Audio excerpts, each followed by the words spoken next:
Black Friday. Black Friday. It is Black Friday. Peace, family. It's Bunnz. So I wanted to touch on this Colin Kaepernick thing because I have some takeaways.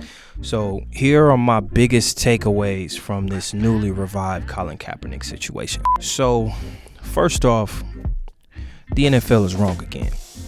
You know, they gave the man 3 hours to take it or leave it, 96 hours to prepare, denied media access to the workout, and required him in exchange for being able to work out with them.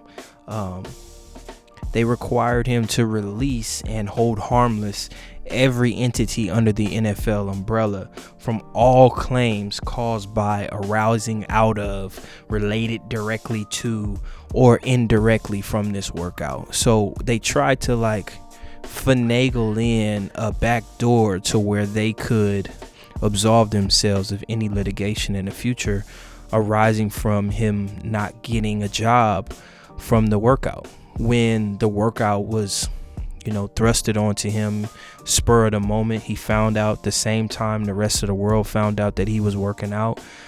It just all felt so bizarre. The waiver issue for me raised the biggest red flag,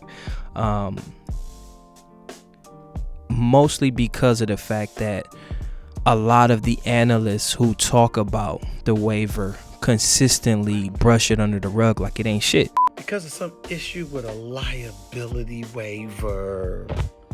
If anything we know about Colin Kaepernick, we know that he's been a man of principle. Obviously, his organization that he founded is called the Know Your Rights Camp. So how hypocritical would it be for a person to be willing to waive all of their rights to litigation with an organization called the Know Your Rights Camp? It just makes absolutely no sense how we can expect for him to put aside or sign away his rights just so that he can work out for a team. And that's what I'm saying too, is this is just a workout. This is not him actually getting a job. Now, I could see if the NFL wanted to put inside of his contract that upon employment for this particular franchise, you have to waive all of the potential litigation claims that you could bring forth against the NFL, saying that we're colluding or blackballing you because you in fact have a job. I could see that on the back end, but not just so that I can work out for 40 minutes, throw a couple passes to some receivers. Am I about to sign away employment related rights that most workers rightfully have? Fans are still struggling to serve two masters. This cap situation has been and will continue to be a fundamental case study of how major corporations will never be able to 100% support any social justice issue, because when it's truly a time to pick a side, the corporations will almost always side with what ultimately serves their bottom line. And in this case, we're seeing it up close and personal. Aside from that, fans of the sport are the ones that suffering the most because they're split in half. On one hand, you have football fans with that knowledge of the fact that the NFL was wrong, the fact that the NFL looked at this as a PR scandal for themselves instead of looking at the real issue of police brutality in America and doing something to amplify what it is Colin was doing. They took this internally and declared that this is bad for PR. Fans were forced to make a decision do I still support the NFL or do I support with Cap? Or you have some people who kind of try to find that middle ground where it's how do I support Cap and everything that he's doing, but at the same time still be able to enjoy the pastime that I love? And fans are really taking the L on this. Some fans could care less about Cap and everything that he stands for, and then some fans now could care less about the NFL. And the tension is with the fans who feel as though they can have it both ways. Sundays are not the same during football season anymore. It's real, because you have some people like myself who don't watch football specifically because of how this whole situation has unfolded.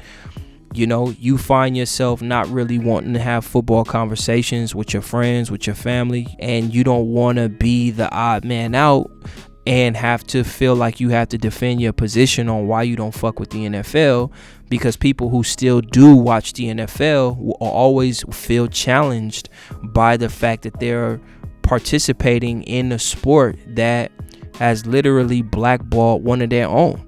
Everyone needs absolution. The fans need absolution. Colin Kaepernick is at a crossroads. We know something was done wrong. We all support his efforts in the community. But now people are really starting to question his intentions. People are starting to question his integrity. People are starting to question whether or not Cap really wants to play football. I never really thought Colin Kaepernick really wanted to play football in the NFL to begin with. And that's just me. I feel as though the NFL crossed the line that just can't be uncrossed. You know what I'm saying? They did my man's foul, and they didn't have to. He was so expendable in their minds, but they didn't realize just how significant to the culture and to society Colin Kaepernick was becoming and had become. And that's one of the grave mistakes that the NFL made, was they underestimated who Colin Kaepernick was, not to the NFL, but to everyone else who was rallying behind police brutality and social injustice towards unarmed black men and women in America. For the last 36 months, this man has been immersing himself in the community. He's been connecting himself with different political organizations, and through that process you obviously acquire more knowledge of self. Some things will not move you off your square. However, when you say fuck the NFL no longer has to blackball you, because you've separated yourself from the situation and said, you know what, I'm gonna go elsewhere. He settled out of court, right? Got a undisclosed amount of bread from the NFL, him and Eric Reed, right? The NFL didn't have to release publicly what the settlement amount was. They didn't have to say why they settled. It just kind of got brushed under the rug. We all know they settled because they knew they was wrong. But the importance here is that the NFL make that public acknowledgement of what they've done. And I think that that's what Colin is aiming for. But that doesn't mean that Colin Kaepernick doesn't have to truly make a decision. Cap posted about Stockholm Syndrome in response to Mike Vick when he was out of pocket, saying that if he wanted a job, he should just cut his hair. So when Cap responded to that with the definition of what Stockholm Syndrome is, it almost solidified his position on the NFL. As the oppressor, he was the oppressed. And for him to go back to the NFL was almost the same thing as saying like he had Stockholm Syndrome, and that he was now sympathizing and wanting to be around his own oppressor, per se. I find that highly ironic. And this is where I kind of agree with Shannon Sharp, where he says, if you don't trust the NFL this much, right? So much so that you have to, you know, bring your own camera crew in. You got to go to your own practice facility. You have to, you know, revise the waiver that they sent and send back your own waiver with your own language in it. If you don't trust the NFL this much, bro, then why in the hell are you even going to the workout to begin with? The NFL needs this to go away like yesterday. At every turn, the NFL is being reminded of its wrongdoing in the case of Cap. It tried to ignore it for 3 years. They tried to bring in a big name celebrity to take the spotlight off Cap and focus on entertainment and a subsidiary social justice organization, and eventually orchestrate a fake workout where they capture a signature that agreed to hold harmless the NFL and all its companies of future litigation and retaliation from the workout. But to me, the NFL, of all the individuals who need absolution in this situation. The NFL has the simplest road to absolution, in my opinion. All the NFL has to do is apologize publicly and reinstate the man.